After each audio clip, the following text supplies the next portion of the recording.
Hoje é muito fácil a gente discernir isso.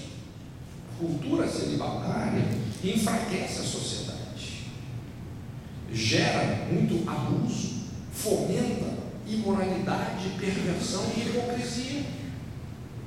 Hoje isso é muito claro, os séculos já nos mostraram isso. Mas naquela época, Lutero então falou: olha, o casamento é a escola do caráter, é o principal mecanismo que Deus estabeleceu para santificar. E ele começou a mostrar que o casamento, segundo a instituição divina, não tinha nenhuma outra escola, nenhum outro seminário que fosse realmente tão eficiente para proporcionar caráter do que aquilo. Inclusive, ele não só pregava abertamente sobre isso, como ele se casou, não é? Começou a discipular as pessoas através da sua família. E lógico que ele sofreu muita resistência, mas na experiência dele, quando ele era questionado, ele respondia dessa forma: 1 ano de casamento me santificou mais do que 10 anos de monastério. Ele falava: o casamento é a escola do caráter. Quando você exercita biblicamente o seu papel no matrimônio, realmente você vai se tornar uma pessoa que desenvolve realmente a capacidade de cumprir plenamente o propósito divino. Ele falava sobre essa poder do casamento nesse sentido. É o que a gente chama aqui a lei do esforço. É algo que produz realmente caráter nas nossas vidas. A terceira lei que a gente vê nesse texto vem pelo terceiro verbo. Então, o primeiro verbo é deixará, o segundo verbo é unir-se-á, lei do esforço, primeiro a lei da emancipação, e agora o terceiro verbo é serão. Uma só carne. E a gente chama então essa lei a lei de pertencer. A lei de pertencer.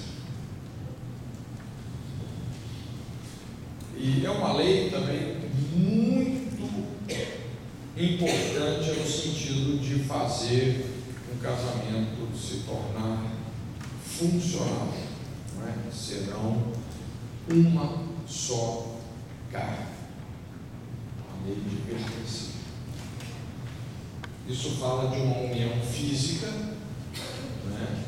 Ou seja, quando você se casa,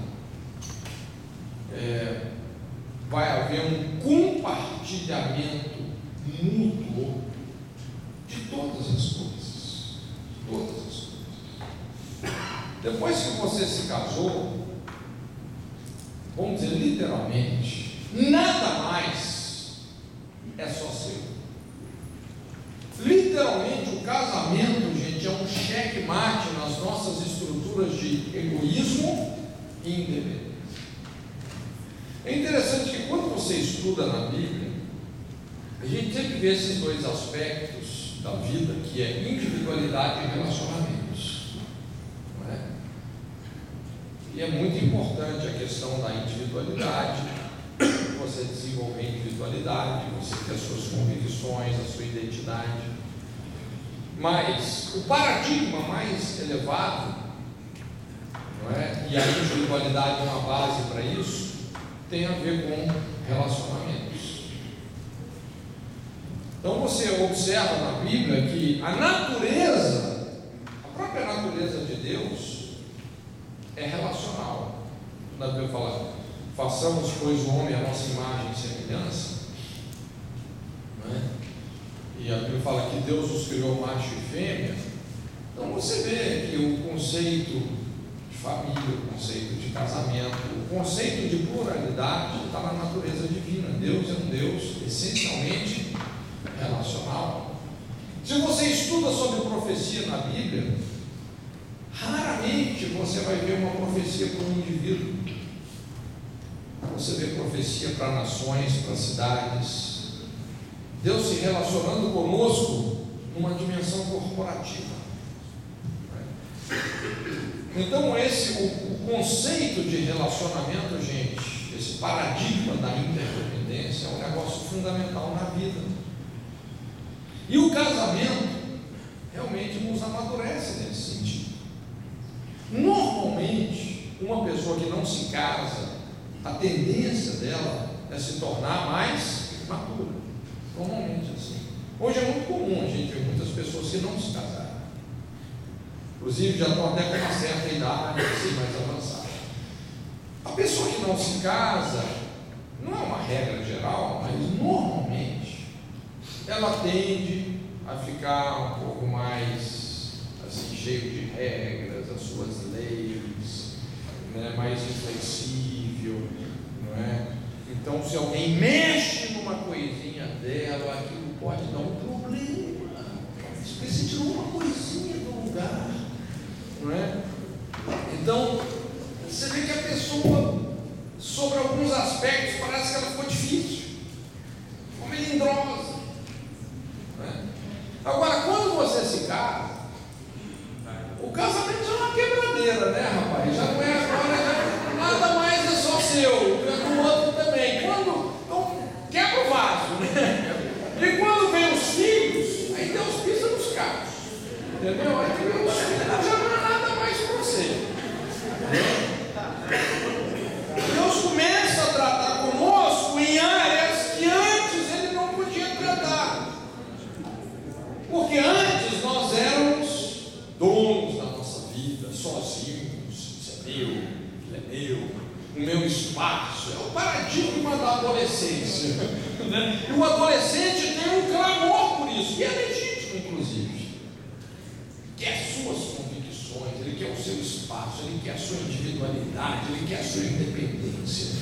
Mas isso é um paradigma incompleto. Quanta gente, em nome da independência, está fazendo tanta besteira por aí, destruindo família, abandonando filhos, tudo em nome da independência. Então, quando você se casa, é a lei de pertencer. Será? Você não é mais seu, você pertence também a uma outra pessoa. Se você pensa assim, que você tem de mais particular, de mais pessoal, o que você tem de mais particular? O cartão de crédito, a escova de dente? Não, você tem de mais particular é o seu próprio corpo, não é isso? Tem alguma coisa mais particular que o seu corpo? Quando você se casa, nem o seu próprio corpo é mais só seu. Paulo fala que o corpo do marido pertence à esposa, o corpo da esposa pertence ao marido. Se nem o seu próprio corpo é só seu, imagina o resto. Cartão de crédito, a escova de dente. Lógico que quando fala em cartão de crédito, a gente tem que lembrar, a mulher sabe que fica em sua casa, mas a todos você vai gostar assim. Então, é a lei de pertencer.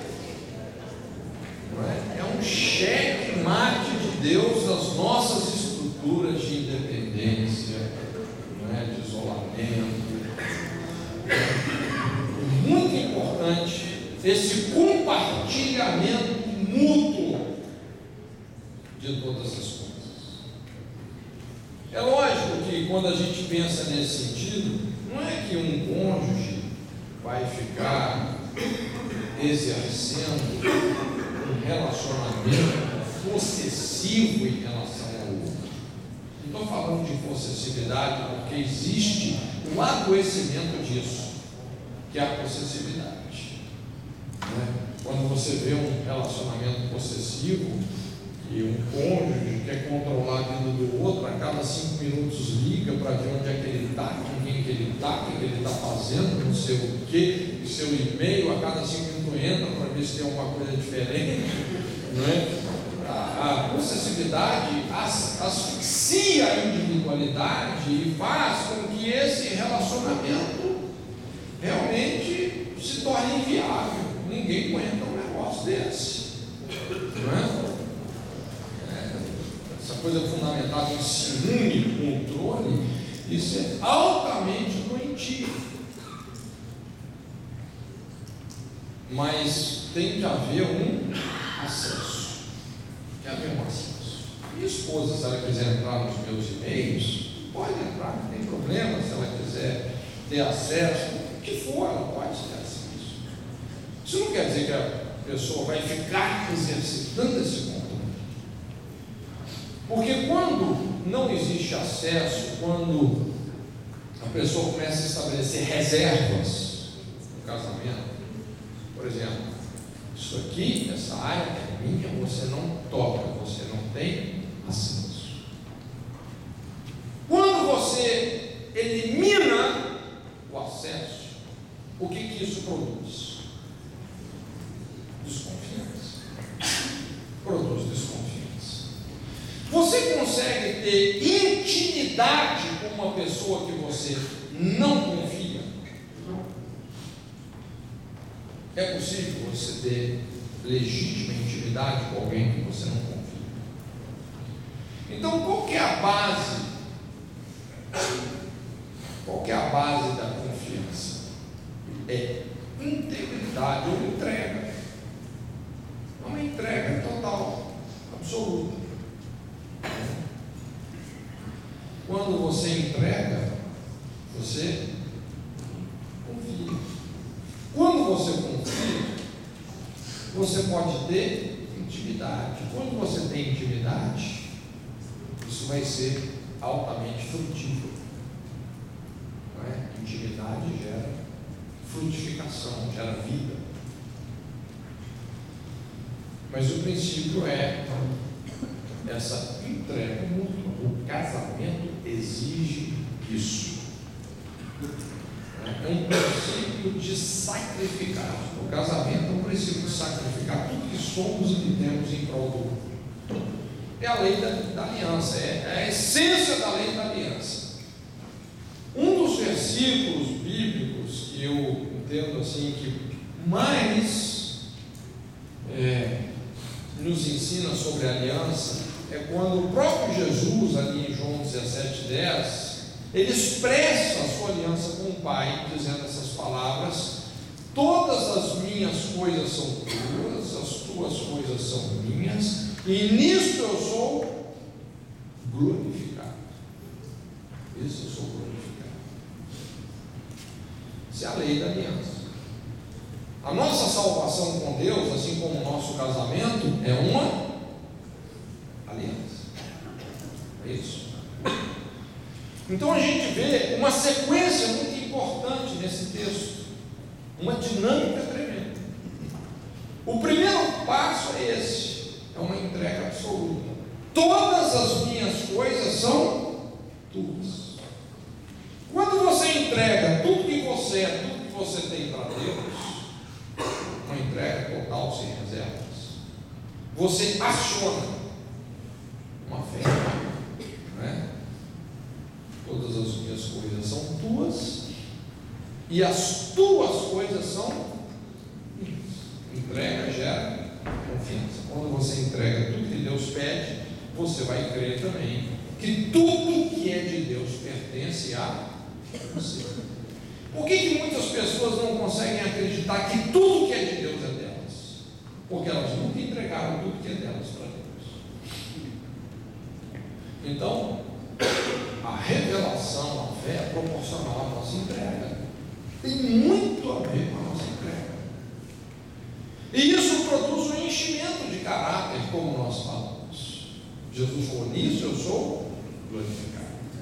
O que é a glória de Deus? É a soma dos atributos dele.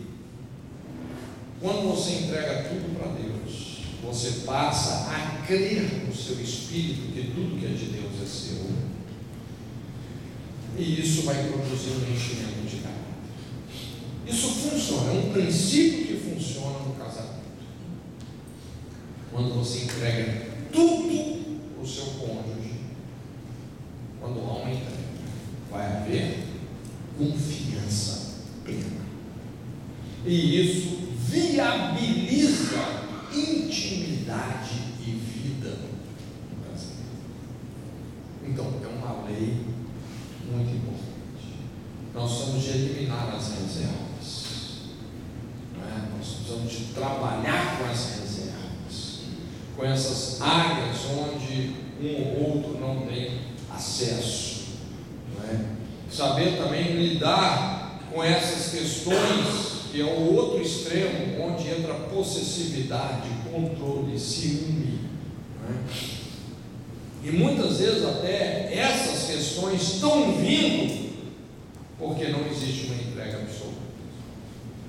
Mas agora, é a lei de pertença. Serão uma só carne. E a quarta e última lei que a gente observa no verso 25, quando a Bíblia fala que o homem e a mulher ambos estavam nus e não se envergonharam. Então é a lei da nudez.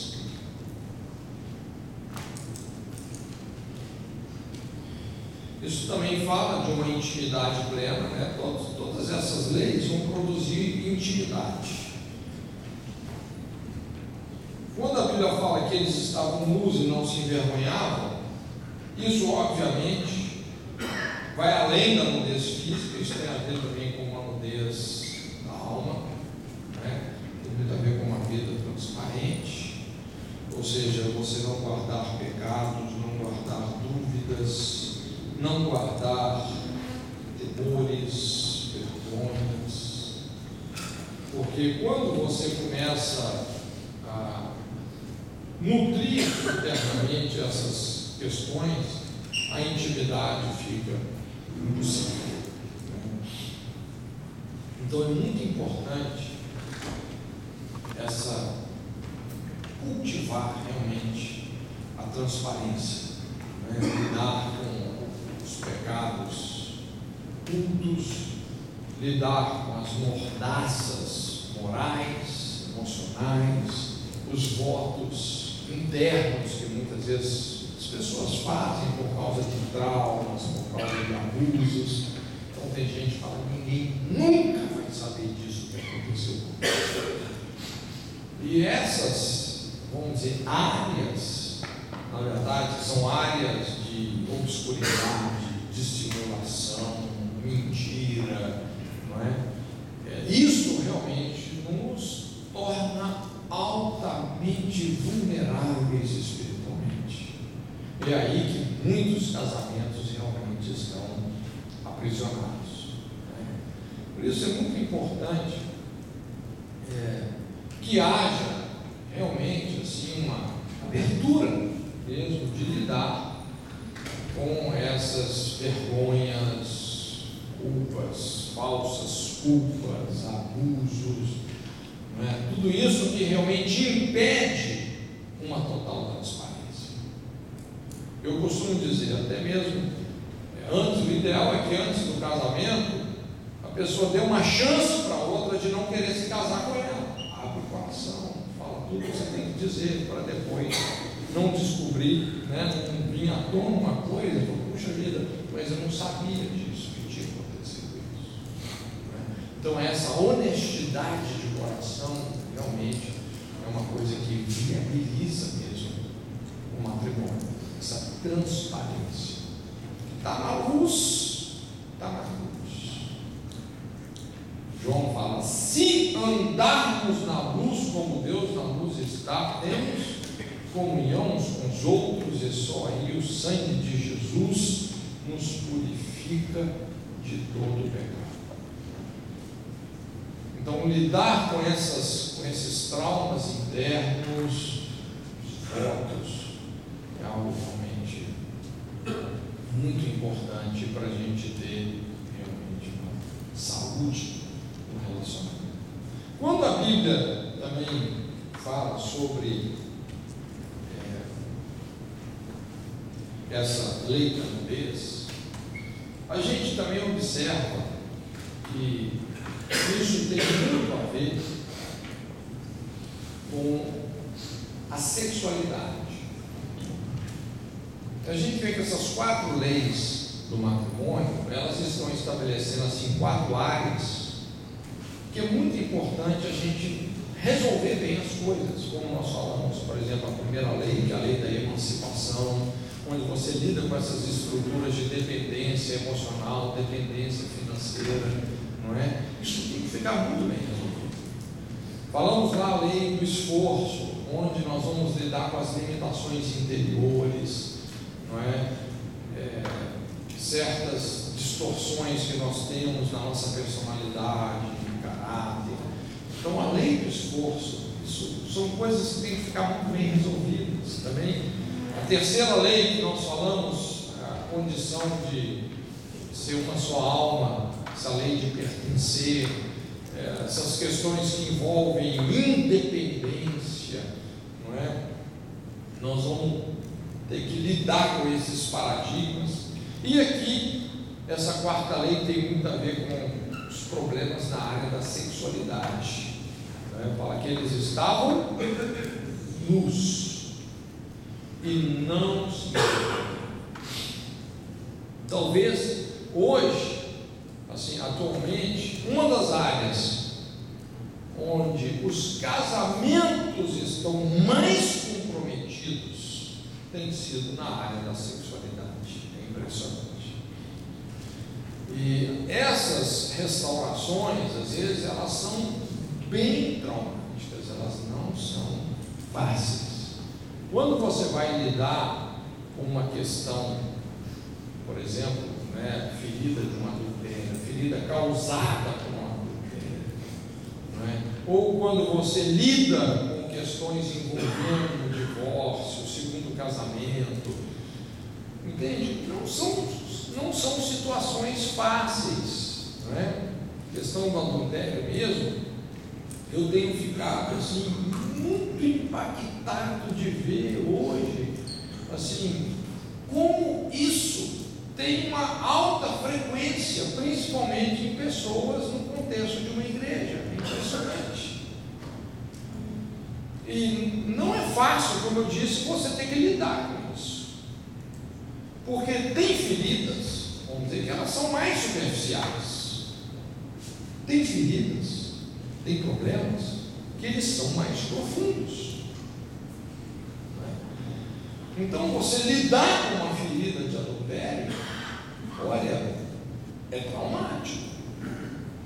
É como uma pessoa que de repente está com um problema cardíaco, precisa de passar por uma intervenção cirúrgica, não é? E quem que está preparado para ouvir uma notícia assim? O médico te fala, olha, você vai ter que ir para a mesa de operação, vai ter que trocar algumas válvulas do seu coração e vai chegar lá, tem que abrir, a trauma, cirurgia é trauma. Quando você pensa assim, na ferida do médico, é um negócio traumático, mas é a ferida que trata da ferida. Tem como consertar determinados problemas internos sem abrir? E esse, na verdade, é o poder da transparência, quando você lida com questões associadas ao casamento. Um exemplo, assim, que nos ajuda a perceber o poder dessa lei, a lei da nudez, foi o que aconteceu com Davi. Só compartilhando, assim, bem superficialmente, depois nós vamos entrar mais profundamente nessa história. Mas Davi se envolveu num adultério. Essa é uma história clássica. Eu gosto da história de Davi porque, apesar de toda a tragédia que aconteceu por causa desse adultério, no final das contas, ele ainda foi restaurado, ele ainda foi tido, por incrível que pareça, como um homem segundo o coração de Deus, Mas é uma história muito triste, muito terrível, porque não foi só a questão do adultério, mas ele acabou na tentativa de encobrir esse adultério, ele assassinou o marido de Betseba. Ele foi o autor intelectual daquele, foi um crime na verdade, né? Mandou Urias para frente da batalha, propositalmente, planejando a morte dele. E a gente vê que essa situação ficou uma situação ali, aparentemente tudo estava resolvido, quando na verdade não estava. E graças a Deus, por um conselheiro, um profeta que Deus levantou na vida de Davi. E esse profeta realmente cumpriu um papel fundamental, o profeta Natan. Se não fosse por Natan, o que dá a entender é que Davi ia morrer antes da hora. Ele morre nesse ano, né? Naquela rebelião de Absalão, tudo indica que Davi ia morrer. Mas Natan foi até a corte de Davi, aparentemente estava tudo bem, já tinha passado mais de um ano, inclusive que aquele filho do adultério tinha morrido, não é? O filho que adoeceu. E quando Davi recebe Natan, veja bem, Natan teve que ter uma sabedoria muito grande, porque não é fácil, Deus falou com ele o problema que tinha, não é fácil você chegar e confrontar o adultério, o pecado de um rei. Dependendo de como esse rei reage, a cabeça dele ia rolar. Então ele conta aquela história, pedindo a ajuda de Davi. Olha, Davi, um cara aí, né, rico, muitas ovelhas, um outro homem pobre, só tinha uma única ovelhinha. Aí veio um viajante na casa desse homem ricaço, ao invés de ele pegar uma das suas muitas ovelhas, ele foi e tomou a ovelha do pobre. O que faço com esse cara? E o Davi já estava meio desviado mesmo, né? Davi falou: esse homem é digno de morte. Esse homem é digno de morte. E aí, Natan, cirurgicamente, ele abre o peito de Davi, cirurgicamente. E ele fala: pois é, você é esse homem. E aí ele começa a cirurgia. Você é esse homem. Você adulterou com Betseba e você assassinou Urias com a espada dos filhos de Amon. Você é esse homem.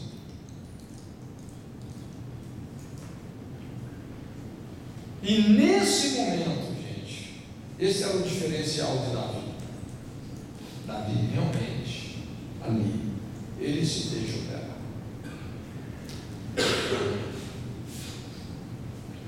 Ele clama em alta voz: pequei contra Deus. Pequei contra Deus. Publicamente, diante de toda a sua corte. Provavelmente a notícia saiu imediatamente, não foi só na Gazeta de Jerusalém, mas depois acabou saindo até na Bíblia. A notícia só na Bíblia. Eu sei que quando a gente fala sobre adultério, tem muita gente que coloca muita restrição. Eu já vi conselheiros que falam: não é, você nunca deve confessar um adultério com seu cônjuge, não faça isso, não é? Se você confessar, seu casamento acaba. Olha, tudo baboseiro isso. Não vai nessa. Eu sei que é complicado, é difícil. Mas quando você pensa: se eu confessar um adultério com meu cônjuge, meu casamento pode acabar. Olha, o seu casamento já acabou. O adultério já acabou. Se é que tem algum jeito de consertar, é com a verdade. Porque não tem aquele versículo assim: conhecereis a mentira e a mentira vos libertará. Esse versículo não tem na Bíblia. É lógico que talvez muitas, principalmente as mulheres, falam: mas pastor, você não sabe como é que meu marido é. Se ele souber que eu traí ele, ele me mata. é impossível. Você devia ter pensado um pouco antes, né? Mas pelo menos se ele te matar, você vai para o céu, né? Você vai embora desse mundo com a coisa resolvida, não é verdade? Mas eu, sinceramente, na minha experiência de aconselhamento, olha, intermediando dezenas e dezenas de situações de adultério, até hoje, pela misericórdia de Deus, eu nunca vi um negócio desse dar errado, não, por incrível que pareça. E cada vez mais o que a gente percebe é que isso é um sofisma, principalmente quando a pessoa se descobre ao invés de ser descoberta. É impressionante como as chances de uma restauração aumentam, e como esses casamentos, apesar de uma ferida de adultério, se tornam melhores como nunca haviam sido mesmo antes de haver o adultério. É impressionante. É o que a gente tem observado realmente na prática. Mas a gente vê o que salvou Davi aí foi a lei da nudez. Ele rasga publicamente as suas vestes e fala: pequei com você. Ele admite o seu adultério, ele confessa o seu crime, né? E quando ele faz isso, você lembra o que o profeta falou com ele? Quando ele fala: esse homem é digno de morte. Pois é, você, esse homem. E ele se humilha, e Natan fala assim: não morrerás, não morrerás. Porque ele ia morrer. Irmãos, é um negócio sério. Você sabe que quando você estuda a lei moral, você estudando a Bíblia, é muito importante você saber classificar as leis. Tem leis que são cerimoniais, leis civis, leis de higiene, mas tem leis que são morais. E tem algumas leis, alguns pecados, algumas leis que são violadas, alguns pecados, que são pecados para a morte. São pecados para a morte. Isso não é assim uma coisa, como é que fala, simbólica, não, é real mesmo. Tem alguns pecados que literalmente encurtam a vida da pessoa. Vários. Por exemplo, rebelião contra a paz. Você quer ver um negócio que encurta a vida de um indivíduo? É rebelião contra a paz. A pessoa morre cedo. Um dia eu estava vendo até uma reportagem sobre isso. Qual que é a faixa etária das pessoas que são assassinadas? Normalmente é entre 17 e 25 anos. O que faz hoje tanta gente morrer tão cedo? Olha que você vai ver. Isso é rebelião contra a paz. Quando você vê a questão também do adultério, é uma coisa que encurta a vida. Tem feito uma pesquisa informal sobre isso. É impressionante como que pessoas que adulteram encurtam a sua vida. Morrem antes da hora. Eu tenho acompanhado vários casos assim.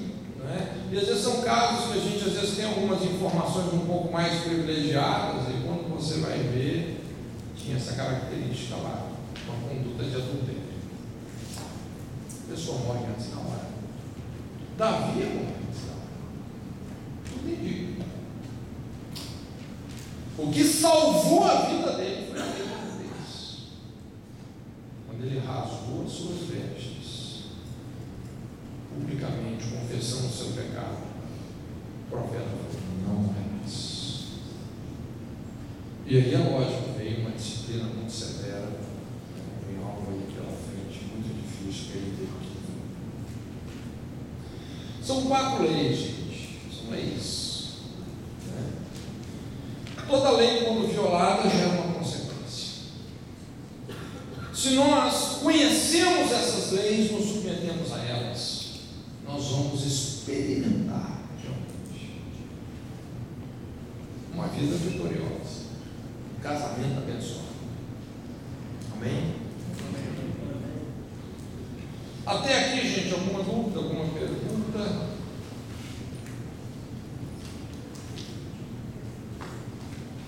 Se alguém quiser também fazer um comentário, a gente pode ter um tempinho aqui para... Sim, pois não. A questão da emancipação. O primeiro verbo é deixar. Deixar. Esse assunto eu acho muito profundo. Eu vejo nos dias de hoje, essa questão envolve tanto os pais como o filho ou a filha que vai deixar. Eu vejo muitos exemplos que os próprios pais seguram os filhos. Aí, como você falou, quer casar? Eu te ajudo, eu faço isso, faço aquilo. Então, não é uma emancipação completa. Isso acontece muito. Então, é preciso que os próprios pais sejam orientados. Hoje em dia, os próprios pais falham muito nessa questão. É verdade. Isso gera um retardamento emocional. Você sabe que hoje uma das principais características da nossa sociedade é essa questão da imaturidade, exatamente por causa. Um dos pontos é esse. Na verdade, a gente poderia aprofundar um pouco mais esse estudo, pegando, vamos dizer, fazendo algumas simulações. Uma delas é essa, não é? É o pai que é o paternalismo. Aqui, o paternalismo é diferente de paternidade.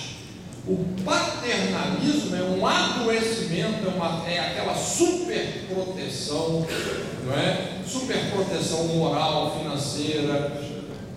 Muitas vezes é porque os pais, o casamento já é disfuncional, então os pais querem compensar os erros deles com os filhos e superprotegem. Uma outra questão que acontece muito, por exemplo, são filhos únicos de uma mãe que às vezes ou é divorciada, separada ou viúva, não é? Então, eu já peguei várias situações assim, não é? De repente essa mãe tem aquele filho como arrimo da casa, não só financeiramente, mas emocionalmente, e ela não quer que esse filho se case.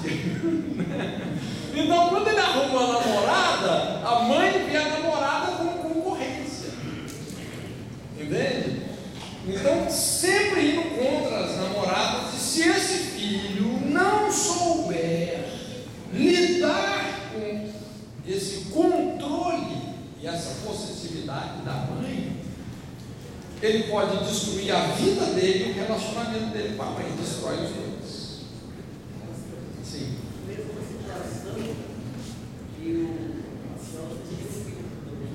Fala bem alto, tá? Para todo mundo ouvir. Esse filho é uma namorada, só que a hora que a mulher já estava com o marido, a mãe já estava lá na cama. A mãe já agradecendo o filho. A hora que ela ia fazer o pratinho do filho, em vez da mulher fazer, a mãe estava fazendo. Daí ela fez, pode com sua mãe, que eu vou fazer com você. Se daí ela faz com sua mãe, tem comigo. Entendeu? Então eu não ia essa situação. Onde o filho está praticamente dividindo. Por exemplo, vamos supor, a mãe tomou o lugar da esposa, ele casou, então na hora do alimento, por exemplo, na hora de alimentar, em vez da mulher pôr a mesa, a mãe colocava, na hora de comer, a mãe ia junto. Por exemplo, ele entrou no lugar. A mãe, ela morava com a mãe. Isso. Entendi agora. Aí a hora que, por exemplo assim, se a esposa na hora que fosse deitar, por exemplo, ela ia pro quarto, chega lá, a mãe estava do lado do filho lá. Ah, meu filhinho, disse, sabe? E ela fez, ela pegou fora, então, disse que é assim, então, continua casado com sua mãe e ela foi embora. Entendeu? Eu uma vez, você vê como essas coisas às vezes são realmente sérias, né?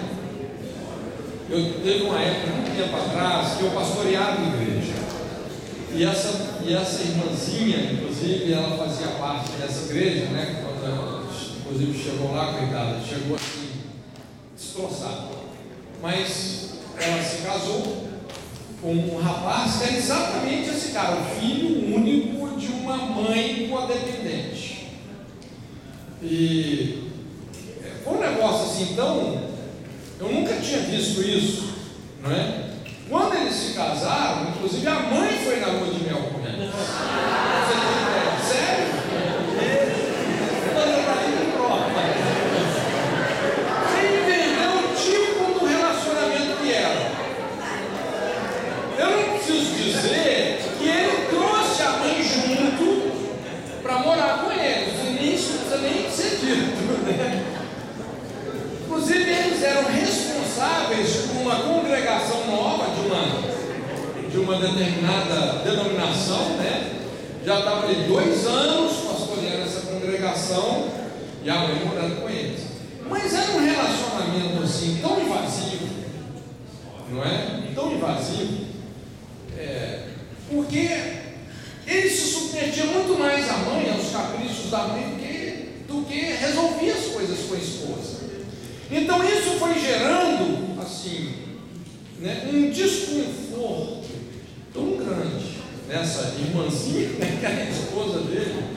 Isso foi gerando tanto atrito, 2 anos assim, que ela realmente chegou e deu um checkmate. Falou: para mim não dá mais. Ou você escolhe, ou você fica casada comigo ou com a sua mãe. Ele falou: então, se é assim, eu fico com a minha mãe. Se separar. Foi desse jeito que ela chegou na nossa igreja lá, arrebentada. É muito adoecimento, não é verdade? É muita enfermidade para uma pessoa só.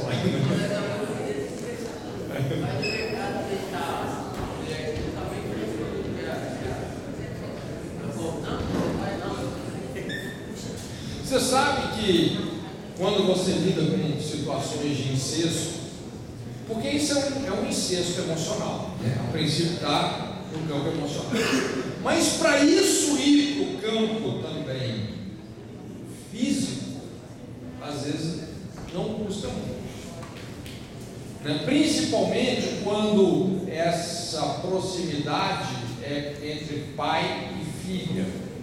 Aquela coisa da filha sempre dormir no meio do casal, não é? E vai gerando uma intimidade tão grande com esse pai, uma dependência emocional.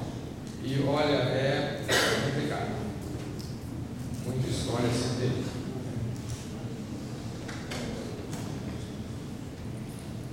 Sim. Pastor Bote,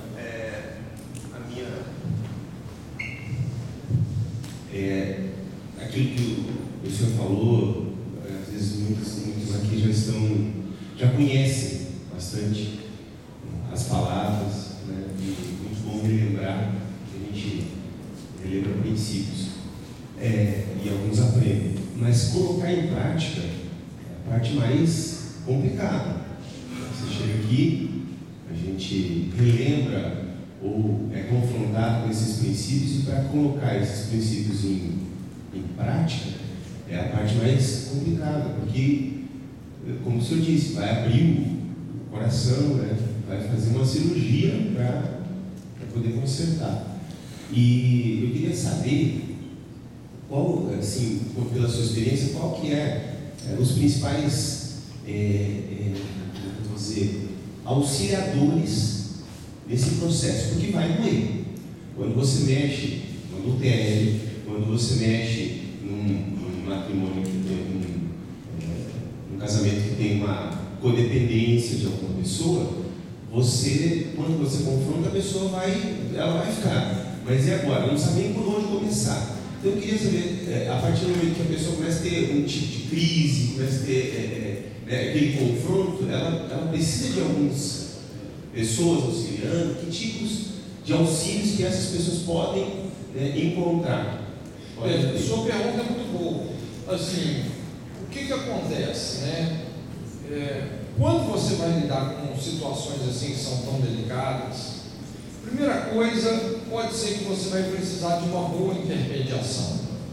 E também você vai precisar de estratégias. Por isso que no campo do aconselhamento, olha, é muito importante aquela dependência de Deus, não é? Você realmente buscar um caminho para resolver certas situações que são assim difíceis, não é? Eu não tenho como aqui te dar uma receita de bolo, porque não tem jeito, aconselhamento, cada caso é um caso, não é?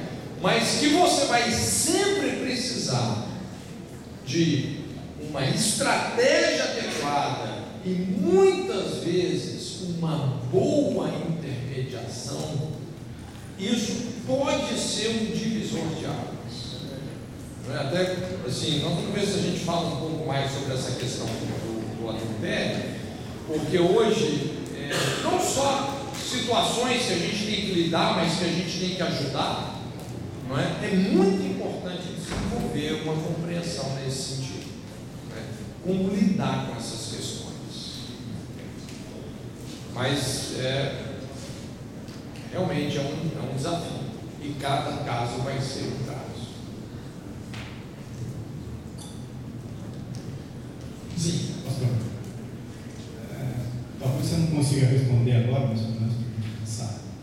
A igreja hoje, esse modelo que, vamos citar, essas 4 leis que você colocou hoje, vamos dizer que poderia ser um padrão bíblico de Deus no casamento. Poderia não, né? Na verdade é esse o padrão. Na prática, nas igrejas hoje, nós temos modelos diversos de estrutura de famílias. Diversos. Como que você, como pastor, como você vê a igreja nesse contexto hoje da nova configuração familiar, né? Até porque aí estamos até falando que estão querendo até mudar a estrutura da família na Constituição. Como você vê a igreja nesse momento? Você que trabalha, tem uma visão mundial aí em função da Jocum, como você percebe isso e como que a igreja pode lidar com isso, né, daqui para frente? Veja bem, eu diria assim que assim como cada indivíduo é diferente um do outro, cada família também vai ser diferente uma da outra. Agora, o que está acontecendo hoje, o que a mídia está chamando de diversidade, não é bem diversidade, está muito mais para uma libertinagem, aberrações, não é? E realmente hoje é muito comum a gente ver famílias que estão se estruturando ou se desestruturando. Por exemplo, uma família só onde você só vê a figura feminina, mora junto à avó, a mãe e a filha numa casa. Aquilo é uma família, não é? Aquilo é chamado de uma família, não é? Mas obviamente que esse tipo de modelo, na verdade, ele é resultado realmente de muito trauma, não é? Isso, vamos dizer assim, é um subproduto realmente da morte, da destruição, da falência de muitos relacionamentos, não é? E é lógico, a igreja tem que ter um coração de abraçar essas pessoas ou esse tipo de família, mas na verdade entendendo que a Bíblia traça realmente a base da estrutura familiar, que é macho e fêmea em um casamento. Tem uma aula que eu falo sobre o princípio da família, que a gente trabalha sobre o papel do pai e marido, o papel da esposa e mãe e o papel do matrimônio, o princípio da família. Então o pai, ele vai desempenhar 3 funções em relação à vida dos filhos. Ele vai comunicar ou deixar de comunicar direção, limites e segurança na vida dos filhos.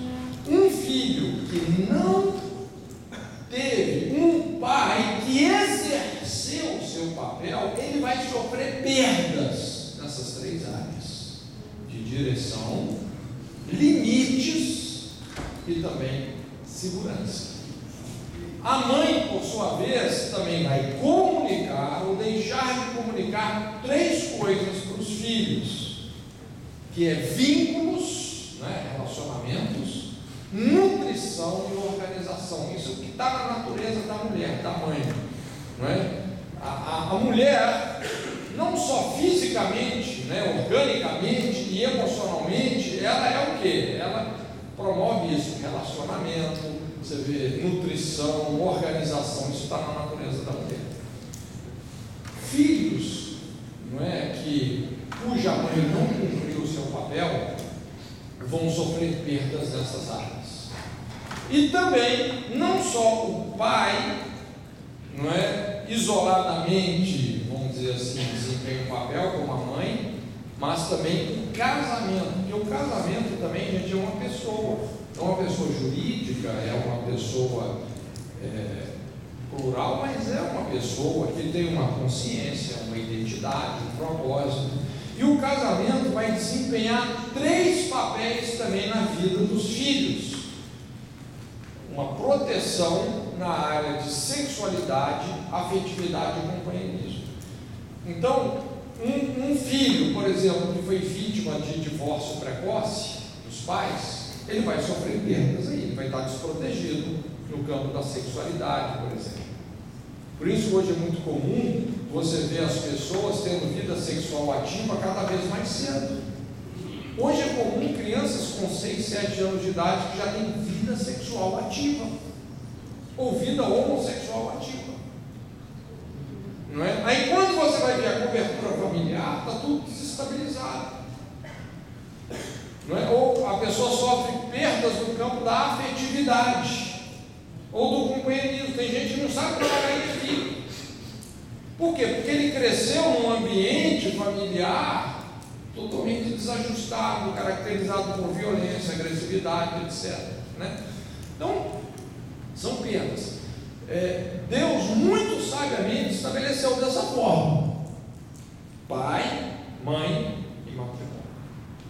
Isso realmente tem uma sinergia aí que vai realmente ser responsável pela saúde e a maturidade dos filhos. Quando você compromete essa estrutura que Deus desenhou, vão haver perdas. Lógico, depois Deus pode restaurar isso na vida das pessoas, né? Deus é pai de órfãos, juiz de viúvas, mas eu sempre falo, todo mundo, todos nós precisamos de algo chamado estrutura familiar. Todos nós precisamos disso. Quem não teve, sofreu perdas significativas. Que podem, isso pode ser restaurado? Pode, mas é trabalhoso. Sim.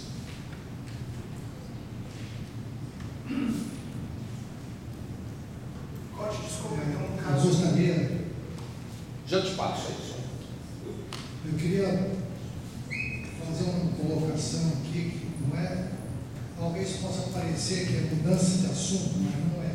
Tudo que foi dito agora nesse momento sobre essas questões, eu sempre o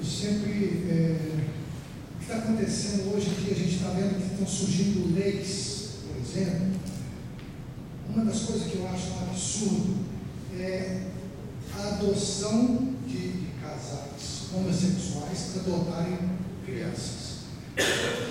Tudo isso que foi falado aqui, no meu modo de ver, vai contra essa questão de adoção de crianças por casais homossexuais.